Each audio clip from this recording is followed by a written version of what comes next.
आज 1 मे 2026 रोजी भारतीय शेअर बाजार पूर्णपणे बंद होता, कारण महाराष्ट्र दिन आणि कामगार दिनाची सुट्टी होती. पण दुसरीकडे जागतिक बाजारामध्ये चांगलीच हालचाल पाहायला मिळाली आणि एकूणच ग्लोबल मार्केट सेंटिमेंट पॉझिटिव्ह दिसत आहे. विशेषतः काल रात्री अमेरिकन मार्केटमध्ये जबरदस्त तेजी पाहायला मिळाली, जिथे डॉ जोन्स सुमारे 1.62% वाढून क्लोज झाला आणि नासडॅक कॉम्पोजिट जवळपास 0.89% वाढीसह बंद झाला, ज्यामुळे गुंतवणूकदारांमध्ये पुन्हा एकदा आत्मविश्वास वाढलेला दिसतो आहे. त्याचबरोबर आज सकाळी डॉ जोन्स फ्युचर्स देखील पॉझिटिव्ह मध्ये ट्रेड करताना दिसत आहेत, सुमारे 0.27% वाढीसह, ज्यामुळे आज रात्री US market gap up open होण्याची शक्यता निर्माण झाली आहे.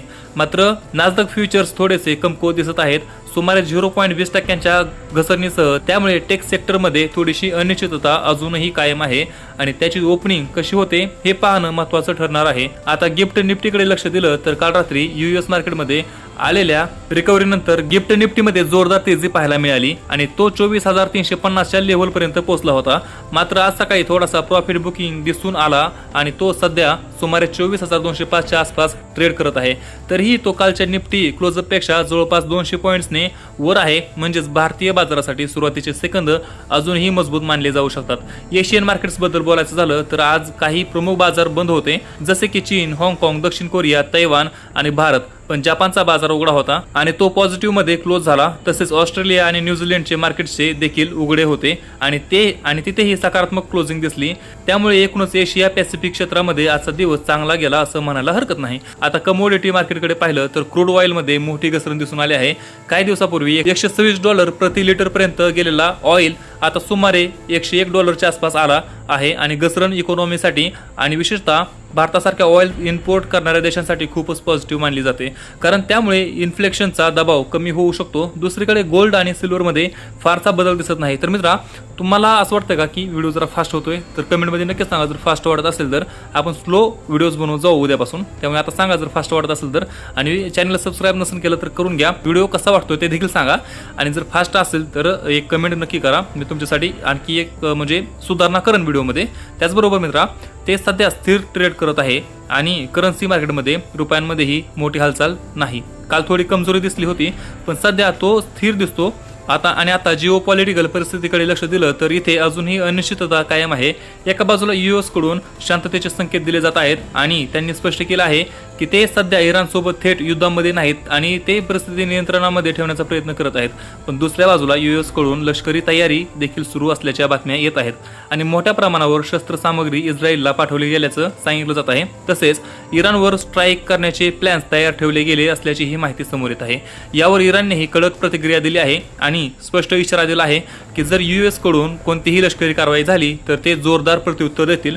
त्यामुळे सध्या परिस्थिती पूर्णपणे अनिश्चित आहे आणि कधीही काही होऊ शकतं.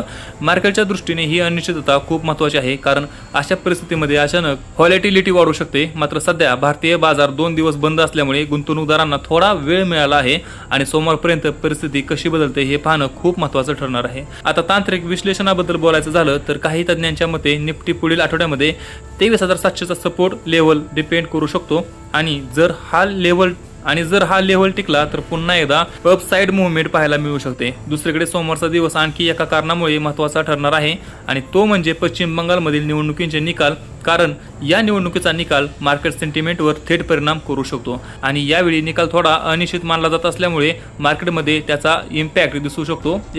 एकूणच पाहता सध्या ग्लोबल संकेत पॉझिटिव्ह आहेत. यूएस मार्केट मजबूत आहे. गिफ्ट निफ्टी देखील पॉझिटिव्ह संकेत देत आहे. ऑइल प्राइस कमी झाले आहेत, जे इकॉनॉमीसाठी चांगले आहे, पण जिओ पॉलिटिकल रिस्क अजूनही कायम आहे आणि तो कधीही मार्केटवर परिणाम करू शकतो. त्यामुळे पुढील आठवड्याची सुरुवात खूप महत्त्वाची ठरणार आहे आणि गुंतवणूकदारांनी सावधगिरी बाळगून ट्रेडिंग आणि इन्व्हेस्टमेंटचे निर्णय घ्यावेत. शॉर्ट टर्म मध्ये व्हॉलेटिलिटी राहू शकते, पण लॉंग टर्म मध्ये स्ट्रक्चर अजून मजबूत दिसत आहे.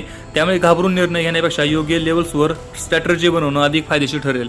तर तुम्हाला हा व्हिडिओ कसा वाटला मला खाली कमेंटमध्ये नक्की सांगा आणि जर व्हिडिओ जरा फास्ट वाटत असेल तर आपण तुमच्यासाठी ह्यामध्ये सुधारणा नक्की करू. फक्त तुम्ही कमेंट करून सांगा की तुम्हाला व्हिडिओ आवडतोय का आणि फास्ट होतोय का ते.